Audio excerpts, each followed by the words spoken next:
As I left the United States to come here, a new president was inaugurated. Now, the results of this US presidential election were quite a surprise to many on all sides.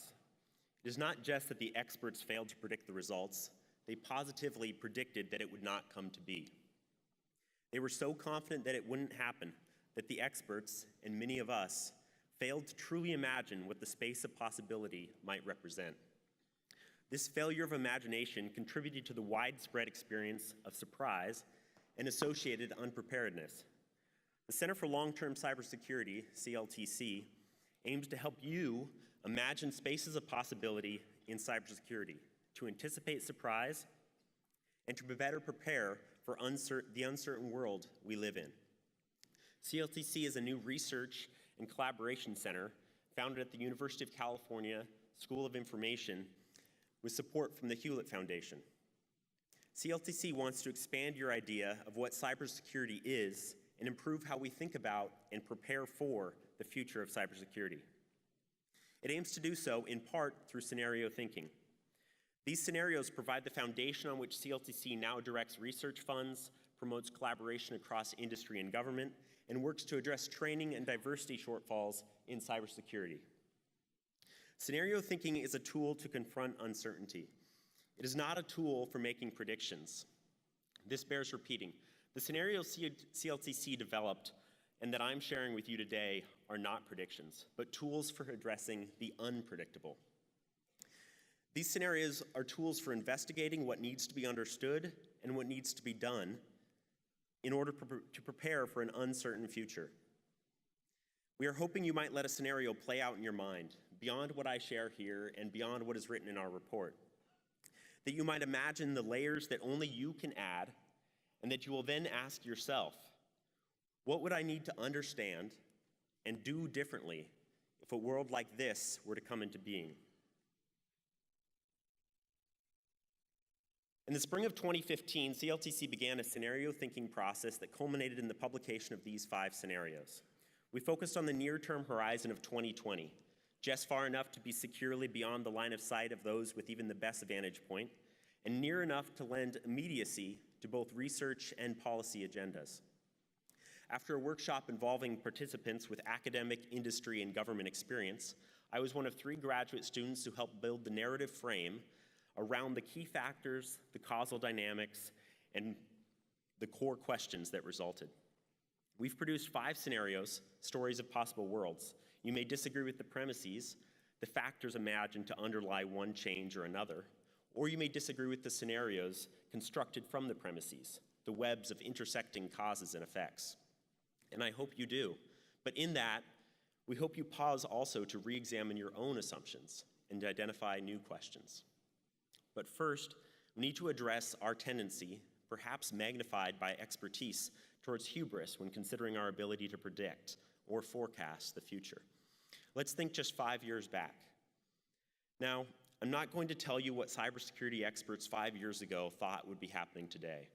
Hindsight bias will likely pervert the effectiveness of any example I might contrive, as you likely somehow recall predicting today's state of affairs, or at the very least, will either be able to describe how today's cybersecurity challenges were inevitable, or, if you had only been as wise then as you are now, foreseeable.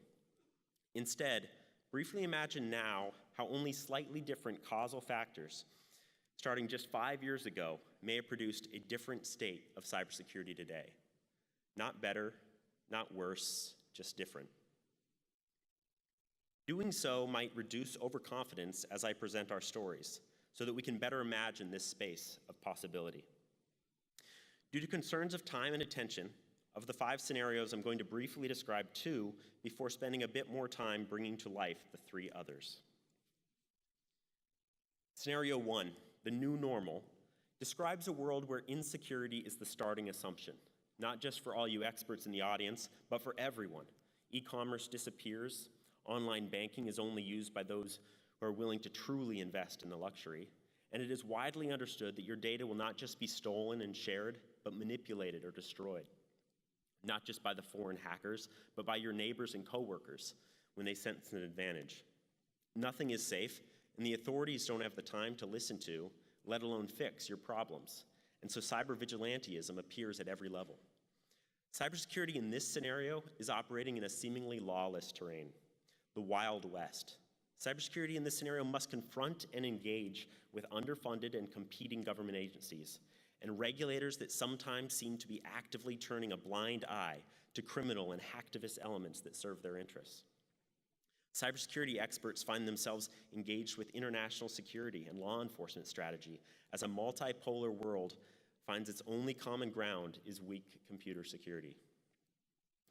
Scenario 2, Omega, describes a world driven by what has been called the last, or Omega algorithms, supporting individualized predictive and manipulative analytics, which both profit from and further the virtuous or vicious cycles of data, prediction, and more data. These person-specific predictions are seemingly so good that people are willingly giving up massive amounts of their own private data to get better guidance about how to pursue their health, fitness, work, and relationship goals. Hiring practices are changed substantially in Omega and apparently proven effective. And thankfully so, as major shifts in employment upend entire job sectors in response to increased automation and use of robotics. Cybersecurity in this scenario looks at how to audit algorithms and the new power granted them. We already struggle with the concepts of validity, transparency, and fairness, but how do we apply them to predictions of this scope? Cybersecurity also concerns itself with how the use of predictions, seemingly accurate or not, can destabilize the system in the name of optimization. How do we think about protected data in this world? How do we address obfuscation? Now I'll turn to the other three scenarios. This scenario describes the days after the next tech bubble collapse. We can see a schematic by looking back at the bursting of the dot-com bubble. There's excessive financial panic to follow the irrational exuberance, panic that may just destroy more than deserve to be destroyed. But others move quickly to build back up from the remains. Web 2.0 was arguably built on the back of the dot-com bubble. We'll see something else entirely new built from the turmoil of bubble 2.0. As the advertising-driven business model for major internet companies falls apart, valuations plummet, and investors look to limit their losses. It appears that the data sets owned by these companies are perhaps the one recoverable asset. These underpriced data sets, your emails, location data, and browsing habits, become both the hope for and threat to the economy that will arise after the collapse. The data sets are the focus of countless bankruptcy proceedings, sold in fire sales, auctioned to the highest bidder, and pursued for profit or protection by everyone from governments and the few surviving tech and data firms to political parties and criminal networks. Governments may act to protect these companies or data sets that are too big to fail. Just imagine if a sovereign wealth fund makes a bid to rescue Facebook from the bankruptcy proceedings, and then the public outcry as instead the US government steps in to purchase the data sets. It might be thought that all these data sets on the open market, visible to all and newly able to be combined with various other sets, would lead to great efficiencies. But such economic efficiency should only be expected in a world of clear property rights and low transaction costs. These two requirements will not hold in the panicked selling of these data sets, of unknown quality and legality. Quality will depend in part on the security of the data set and whether its use can remain excludable. But the higher quality data sets will also draw more attention from governments and criminals. And the data sets will be mired in old and new law. Old contracts and terms of use agreements will need reinterpretation, and consumers will be shocked at who now owns their data, ending the old trade-off for privacy for convenience. New laws are also being written that strictly govern the use and combinations of certain types of data sets. With imperfect but greatly expanded markets for data, we see illicit actors both seeking avenues to exploit the new troves, as well as entirely different dynamic around what was once ransomware, as many buyers may pay far more than a breached company ever would have. This world is also full of laid-off data workers, the next cheap asset to be put to new uses. Some of these data workers will be recruited by various entities looking to quickly price or quickly profit from the new and old data sets.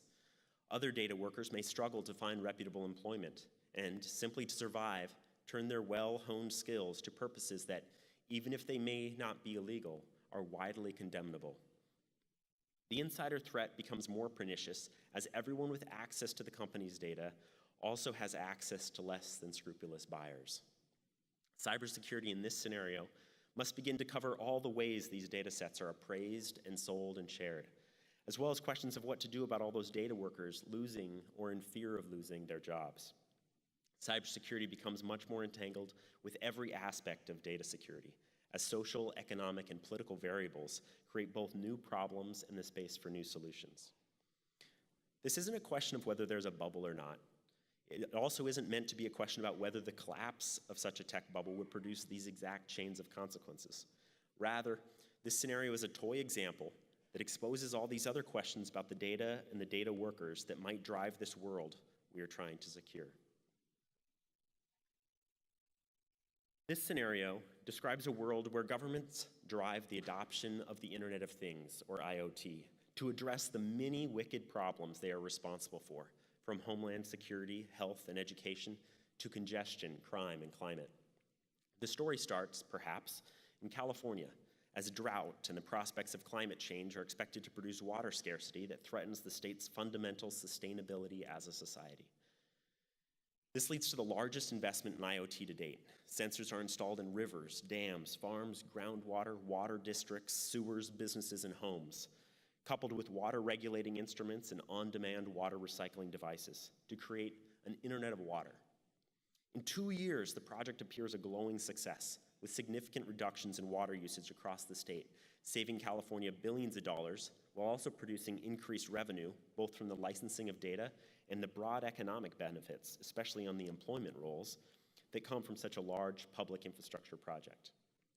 Buoyed by the successes in California and elsewhere, the main policy debates are not about whether we should use the intentional IoT to address governance and policy challenges. Rather, they're about how the intentional IoT is being implemented and whose intentions are being programmed into the system. But the debates lag behind the implementation. The various performance standards and requirements of IoT devices become a centerpiece of the next generation of trade pacts, as the foundations of national and economic security are again developed by negotiators and politicians, informed and misinformed by lobbyists and policy groups. Direct government sponsorship and tax rebates for both companies and consumers accelerate the growth of IoT in several areas, with security experts clamoring for input before lock-in and other network effects dictate another era of uneven competition with bad actors. With the massive increase in the number of IoT devices and the uses to which they are put, we see not only new forms of cybercrime, but also a new ground for international cyber conflict. Each new domain of governance that is scripted and interconnected becomes a new domain in need of cyber defenses and open to probing from high-level criminals and nation-state actors. There are also waves of new actors in these cyber conflicts, as many become disaffected by the increased control of the state, or lash back at the massive new IoT-produced inequalities. While this government-provided world of IoT control and convenience may seem to avoid the inequalities in those visions of consumer-driven IoT dystopias, the basic economics even governments face ensure that urban areas are outfitted first, and some of the rural backcountry is entirely forgotten and essentially disconnected. The glaring inequality produced by this supposed public good, IoT, continues to exacerbate urban-rural divides, but this time, there's ostensibly a clear culprit. Smart cities have become the reality, although some may use a different adjective, perhaps target-rich. Cybersecurity in this scenario, in a world where the cyber or internet interconnected touches so many aspects of our lives, becomes just security. In fact, it becomes perhaps even more, as every plumber, mechanic, and contractor must know the rudiments of your job too. Cybersecurity means having clean water, a working car, no gridlock on commutes, doors and windows that lock and unlock as expected, fresh food in the grocery store or the refrigerator.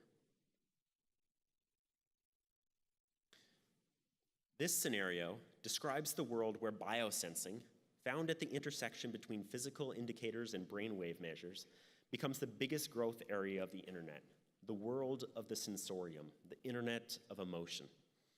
We already have the quantified self-geeks and the fitness freaks pushing self-sensing to the limit with consumer-grade junk, With the massive global expenditure on healthcare and the half-hearted attempts to reduce it, we gradually will see the prices drop for truly capable sensing technology. The precision of the sensors will reach the necessary price point, and then the interest in and the dollars for the sensorium explodes. Everyone wants to better understand and control their emotions. Emotional sensing becomes perhaps the central feature of internet technologies. This field includes not just wearables of every size and shape, but remote sensing technologies that capture interactions and emotions from a distance. When body temperature, brainwave activity, eye tracking and pupil dilation, perspiration, endocrine and glucose levels, endorphin highs, and other variables can be measured through portable devices, and among groups of people who are interacting in a particular environment, it will become plausible to understand interpersonal dynamics and individual performance better than ever before. Soon after initial clinical successes, the tools are found employed in other high-stakes environments. They're used to read and manipulate the performance of soldiers suffering from PTSD and athletes preparing for competition. In-person marketing experiences massive growth, benefiting from the chance to read and manipulate customers in real time. And employees find themselves the targets of enhanced scrutiny from their employers as they adjust their environment to produce optimally productive emotional states. A major social network might just release a mood history product that shares with a user the details of their mood on previous days, with a premium offering that claims to be able to control mood on days going forward and suggest behaviors that individuals can employ to make themselves more settled, calm, and even happier over the course of the day. Many such products will be offered. Eventually, some of them will seem to work. From the seemingly trivial to the most serious, information about fundamental aspects of emotional experience will become newly accessible. CEOs and political figures will give up their life coaches in favor of emotion sensing counseling. There will be significant incentives to impose new regulatory regimes in these areas, as those with access to the best technology or the guts to try it out may develop meaningful advantages in many domains. Illicit actors and their opponents experiment boldly with what they can do to predictably control individual human emotion. Even those acting with the greatest intentions pose threats, as the points of interaction between the internet and individual humans, or society at large, is massively increased, with new and confused regulation, but no clear oversight. Researchers and policy advocates find themselves struggling to ensure the safety of new innovations, each designed to address the harmful effects of the emotion sensing tool that came before it. Cybersecurity in this scenario, while finally able to quantify and engineer the weakest link in any security system, the people, must also newly confront people and their emotions, memories, and energy levels as the attack surfaces at scale. People become both the most prized target and the most vicious vectors of attack. These 5 stories, again, are not predictions. They're tools for thinking through possible futures in a way that uncovers the critical uncertainties that will define whatever future we actually are in the process of creating. Some of us need to keep our eyes on the problems of today, but we will all benefit from exploring the problems and opportunities of tomorrow in a way that challenges our assumptions and enables us to ask new questions. Doing so will enable us to best prepare for the worlds we cannot predict. This might just help us better understand our present world as well. The full report of these scenarios, Cybersecurity Futures 2020, is available online at cltc.berkeley.edu. Thank you very much.